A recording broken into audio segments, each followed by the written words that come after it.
Hello and welcome to Beitzah Daf. Chaf Aleph Amid Aleph. Chaf Aleph Amid Bez. Whenever I do the share with Yehuda, I always ask him, what daf is it? He always says, Chaf Aleph Amid Aleph. I say, no, Yehuda. And Daf Yomi is not called Amid Yomi. In his yeshiva, they have this amazing program. It's called Amid Yomi. You know, obviously, like all the Litvish yeshivas, first Seder is Kodesh Kadashim. They learn about like 3 blot in a whole year. They learn it well with all the Pnei Yeshuas, with all the Rekiv Egers, with all the Chazanishes, with all the Menachem Inkases. Okay, so that's what he does first Seder. Second Seder, a Bikiyas, you do Bikiyas. And he has his night Seder, Amud Yomi night Seder. Let me tell you about this program. It's a Mishkan Asher, is yeshiva. They have a night Seder. It's called Amud Yomi. They do the Amud in 3 minutes. 3 minutes, they do a whole Amud. You believe it? 3 minutes, Yehuda does the whole Amud. You can't even read the words in 3 minutes, can you? What are you doing? He's taking the Gemara away from me. Excuse me. What do you want to see? Start, no? It's an Art Scroll Gemara. Today, I made a reference to Menachem Minkus. I have to talk about this because we have it's a family. It's a fun thing we have in the family. Every family has different brother-in-laws. Some more machmir, some more mekel. So, I'm the more mekel brother-in-law. He's the more machmir brother-in-law. So we were discussing, because Sukkot, there's a lot of different shitas about the walls and the schach, and what considered a wall, what's considered a good schach. You need 2 walls and a tefach, whatever that means. So some people are machmir the Chazon-Ish, So I made a joke My brother-in-law Menachem Minkus is a Minkus shir. He's going to be more machmir than the Chazon-Ish. And I said, hopefully in a couple of years they won't talk about the Chazon-Ish shir. They'll talk about the Minkus shir. The Minkus shir is going to be, the more chamer, and I'm going to have the Lang shir. He joked. He said, I'm going to have the Lang shir. So I said, you're right. The difference between the Minkus shir and the Lang shir is Kriyas Yamsuf. That's how big of a... Hey, Oda, you're falling asleep on me. This is interesting stuff. This is what we're talking about today, with the Minkus shir and the Lang shir. So there's no more Chazon-Ish, there's no more Grachna. Grachna has become the Lang shir. Chazon-Ish has become the Minkus shir. All right? Alright, no one understands this stuff, whatever. I'm sure you can envision this. Everyone has the brother-in-law is very machmer, and the brother-in-law is very mekel. I'm also very machmer. Yehuda, you're machmer? He is machmer. He's kind of machmer. You are kind of machmer, right? Yeah. Sometimes. All the time. He davens a lot. He goes to minyan. He goes 3 hours davening. I'm falling asleep with davening, and he comes home and he's davening more. I say, "What? He's still davening? We davened 3 hours already." Yehuda's always davening. He likes to daven, likes to sing. All right, we'll start over here. Chaf Aleph Amid Aleph. Boimine, the 2 dots, 4 lines down, 5 lines down. Boimine Rav Avia Saba Mirav Huna. Avia Saba asked from Rav Huna, "Behema chetzia shel Nachri v'chetzia shel Yisrael ma'ol lishchochta." If the animal belongs half, you have a shutfus, right? Half the animal belongs to a guy, half belongs to a Jew, right? You want to eat this animal on Yom Tov. You're allowed to do it for Ochel Nefesh. You're allowed to shecht it or not. Amar lei mutter. He said it's mutter. Amar lei v'chi ma'bin zel and darim and davos. We had a machlokas whether Beis Hillel allows you to bring the darim and davos. Beis Shammai for sure doesn't allow you. Beis Hillel, one opinion says that darim and davos could be brought, and one opinion says it can't be brought. So according to the Mandamar says it can't be brought. Why can't you bring it? And the Darmadav is called to be shlamim. Shlamim, the meat is consumed by the Kohanim, by the Bailim, and by HaKadosh Baruch Hu, by the Mizbeach. So therefore, it should be the same thing as for half owned by a Jew and half owned by Yisrael. You can't shecht for a guy, but you can shecht for a Jew. So therefore, the Darmadav should be able to shecht. You should be able to bring the korban because half of it can be eaten by the Bailim and the Kohanim. So how could that mandamar say the darmadav can't be brought on Yom Tov? Amar lei urva parach. He said to him, a raven just flew over our heads, meaning he diverted him. He didn't want to answer the question. Kinaf, he changed the subject. Kinafak amar lei, kinafak. Amar le Rabba, Bray, Rabba, the son of Rav Huna, said to Rav Huna, Lav Hain Rav Avia Saba, the Mishtabach le Mar Vigave de Gabba Rabbo. Isn't this the person who asked you the question, Rav Avia Saba? You're the person you praise as a great person. Why didn't you answer him? Amar le Umay Avile, so what can I do? Ani Yom Samchuni Bashus Rav Duni B'Tapuchim. You know where this puzzle is from, Yehuda? Shir Hashem. Yeah. Yehuda says Shir Hashem for Shabbos. Segula for Ashirus. Right? Samchuni Bashus Rav Duni, it's a puzzle from Shir Hashem. I was supported by these dainty cakes. The article says Rav Duni B'Tapuchim. I was eating a lot of apples. Basically, he was out of strength. He gave a shear. He gave a drusha that day. Because he gave a shear, so he was out of strength. He couldn't answer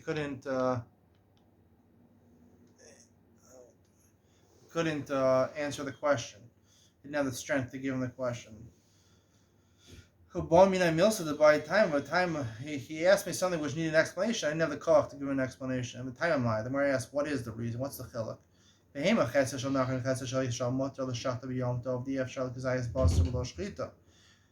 shech the animal, you can't eat it at all. So therefore, you have to shech it so the Jew could eat his part. The lumdus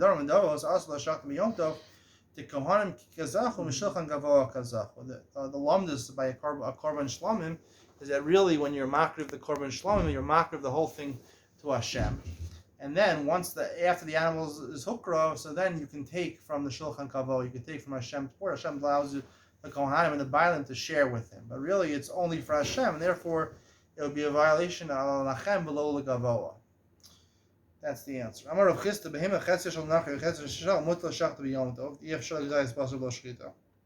Like we just said before, Isa chetzer shel nachri v'chetzer shel Yisrael. Let's say you have a dough, you have a large amount of flour that was kneaded together, and the flour is owned jointly by a goy and by a Yisrael. Also lafota b'yom tov. You can't bake the whole bread on Yom Tov. It was kneaded together. You can't bake that big loaf of bread. The ha'ef shalei l'miflik of because when they were kneading the dough, they didn't have to have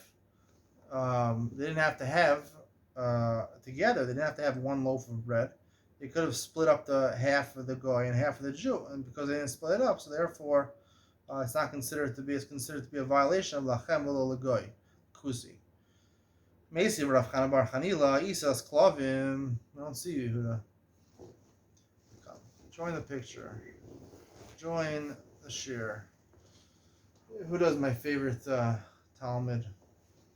He's a dear, precious Talmud of mine. You know, and whenever I go swimming, I tell him to come with me to mishamish me. He's a shimush Talmidei Chachamim, right? Whenever I need a bencher, he brings it to me. Whenever he pours water, whenever I wash my hands in Nagelwasser in the morning, he does it for me, right? He's a trusted Talmud. We love him. All right.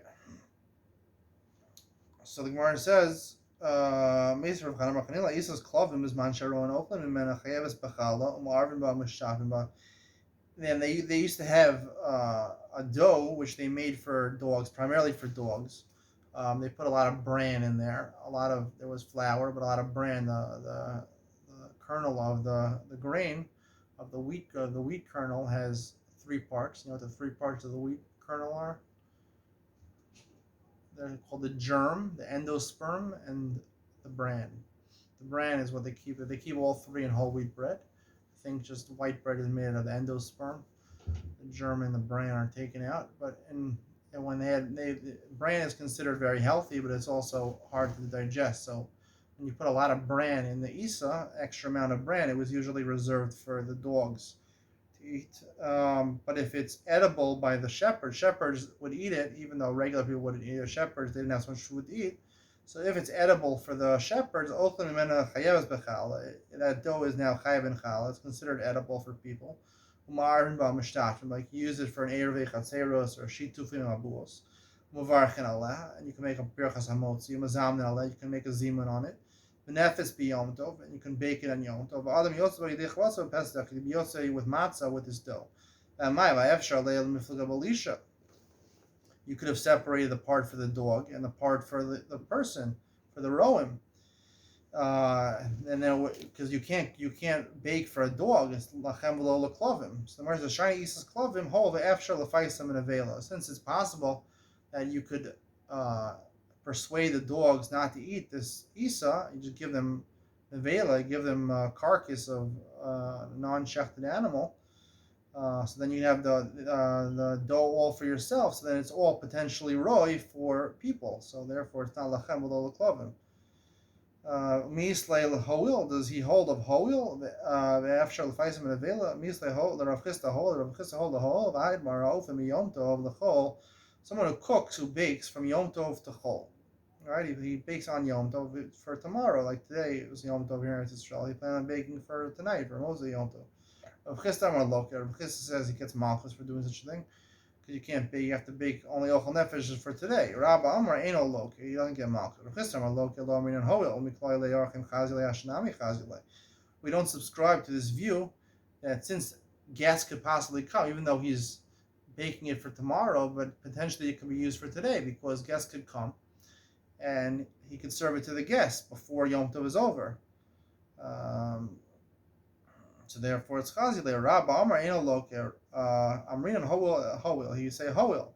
So you see, Rav Chisda doesn't hold of hoil. Only Rabba holds of this theoretical. Since it's theoretical, so it's okay.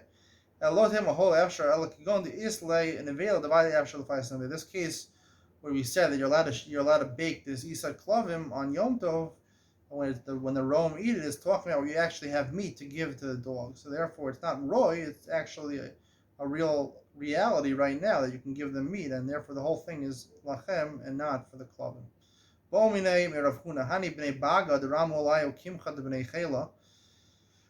people and the villagers that the government wanted them to take their flour and make bread for the soldiers.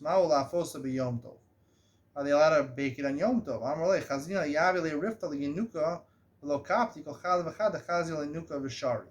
Beloved, also, if we see that these soldiers would allow you to give some of their bread to your children, and they wouldn't make a fuss about it, so therefore every loaf is potentially roy, every piece of bread is potentially roy for your children, and therefore it's not like you're cooking for the goyim. These soldiers were goyim.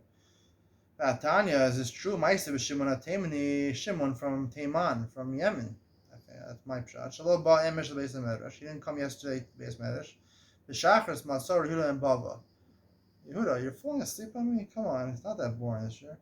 B'shachris masor Yehuda and Bava. Amar lo mipnei ma. You can't sleep out of the sukkah. You're doing an avera. Masor Yehuda and Bava. Amar lo mipnei lo basa emesh the Beis Medrash. Actually, a story. A couple of years ago, I was in the shul in the yeshivas. I was davening. It was hot. I don't know. It was part of davening. It was long davening. I fell asleep for a second on my shtender. It was during like the Haftorah reading. All of a sudden, some guy bangs on my shtender. He says, "Get up! Chutz l'sukkah. Sheina chutz l'sukkah." Can you believe it? The guy did that. He woke me up in the middle. Sheina chutz l'sukkah. Because I fell asleep in the Haftorah. Ask your rabbi before you make a macha, all right? That's my warning to you. Don't get on people's nerves before you ask a shaila, whether it's really sheina chutz l'sukkah.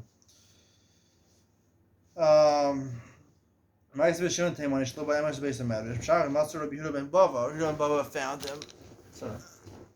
Yehuda ben Bava found him. Amar lo mimnei malabah emesh the Beis Medrash. Why didn't you come yesterday to the Beis Medrash? Amar lo baleshes bali reino biksha lichtov es kol ha'ir.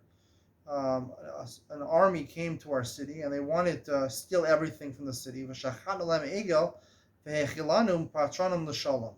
We shechted them for a calf, a young cow. We gave them good meat, and they left us alone. They left us with peace. They didn't ransack our whole city. Amar lo tamani.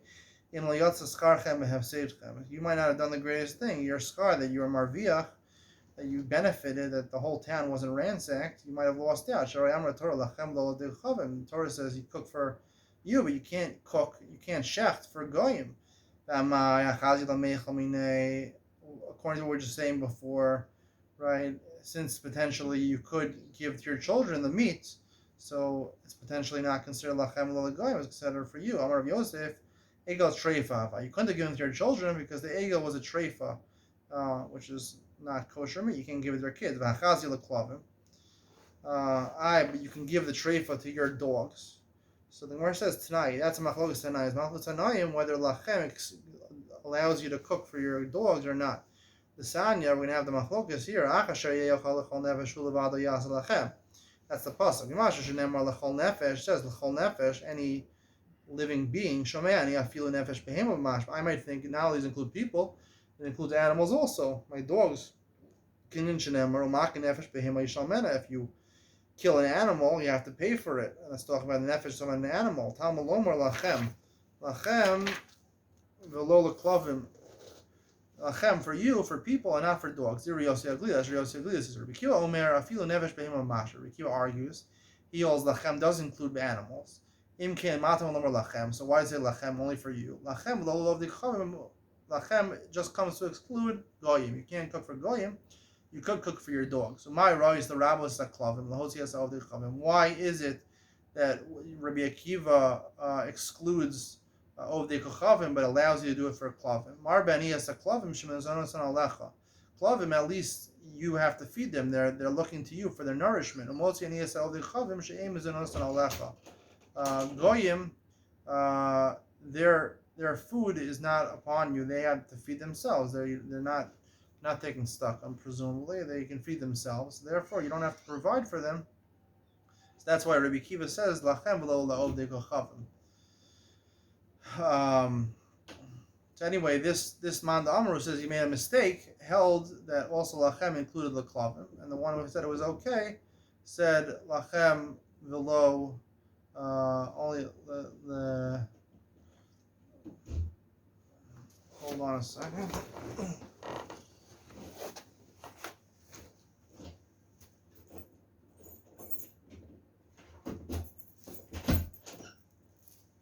Get open.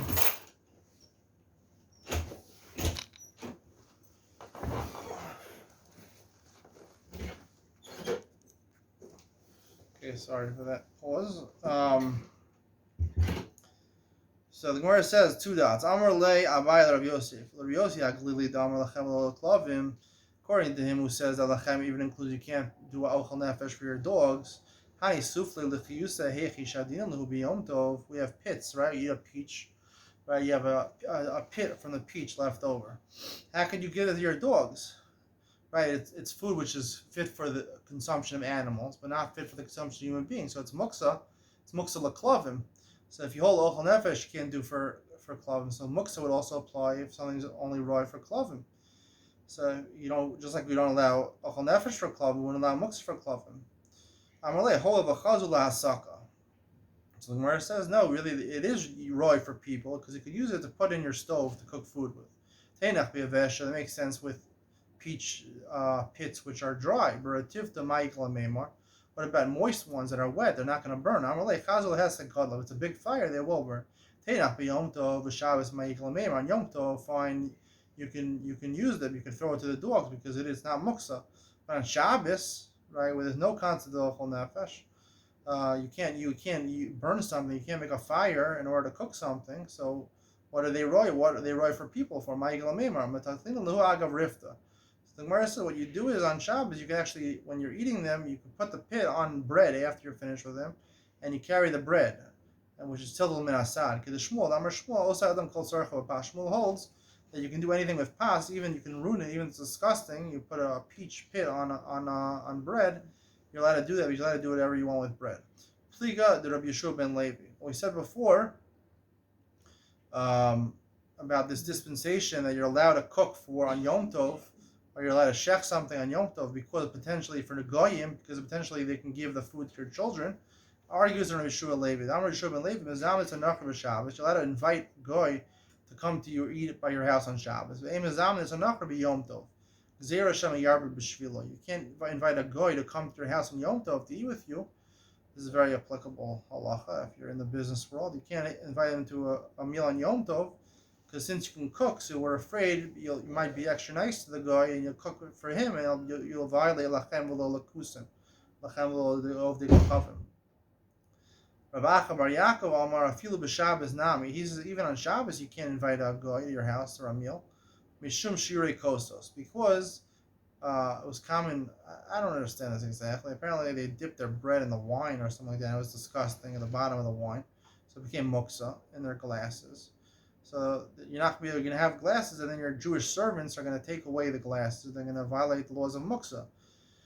So when the ihaki didanami, our glasses also. We also dip our bread in wine. And how did the servants move? Even the Jews, forget about the non-Jews. Didan chazal tarnagolam. The shirei kosos, the leftover bread in wine on the bottom of the cup, you can feed the chickens. Didu nami chazal tarnagolam. The goy is also his leftover shirayim is fit for the chickens. The Gemara says didu isurei hananu. Halacha is that if a goy drank from wine, it becomes asur b'hana, and therefore they can't even get the tarnagolam because that's a benefit for you. Agav kasa. So even why can't you invite a non-Jew to your house on Shabbos? And the shiurei kosos, it's a cup. It's not that you're holding the actual shiurei kosos. You're holding the cup. The cup has in it some muksa, but you can move the cup. You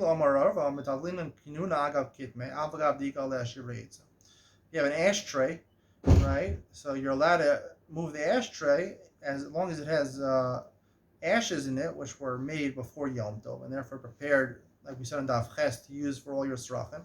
Even though you have some cigarette butts over there, shivrei itzim, you have cigarette butts which are muksa, but since you have one thing with there which is not muksa, so you can move the kinuna, move the ashtray. So the Gemara says hasa, it's like the kosos over here. You have some wine which is good to move, and you have shirei kosos, which is disgusting stuff. So therefore you can move the cup because it has both good and bad. Whereas hasam lav yisrei hananinu hacha yisrei ninu. Here it's worse because it's isra hana, so therefore it's worse than the case of the ashtray. I have another solution. Why can't you invite the guy? And the reason you can move the shirei kosos is because it's a graf shalrei. It's like a toilet, like a potty, where someone makes in a potty, so you're allowed to move it out because it's disgusting. I'm if you listen graf shalrei lechatchila, the halacha of graf shalrei is only it's mishum kavod abrios they instituted it. It's b'diavad if it happened, but you can't invite him lechatchila knowing that you're going to have a graf shalrei. Adabrei Rava lemar Shmuel v'darish. Rava took Mar Shmuel on a walk and he told him, he was darshan to him. Paskin them that on Shabbos you couldn't invite a goy to your meal, but on Yom Tov you can't invite a goy because, like we said before, you might cook extra food for him and he'll be over lachem lo lakusim.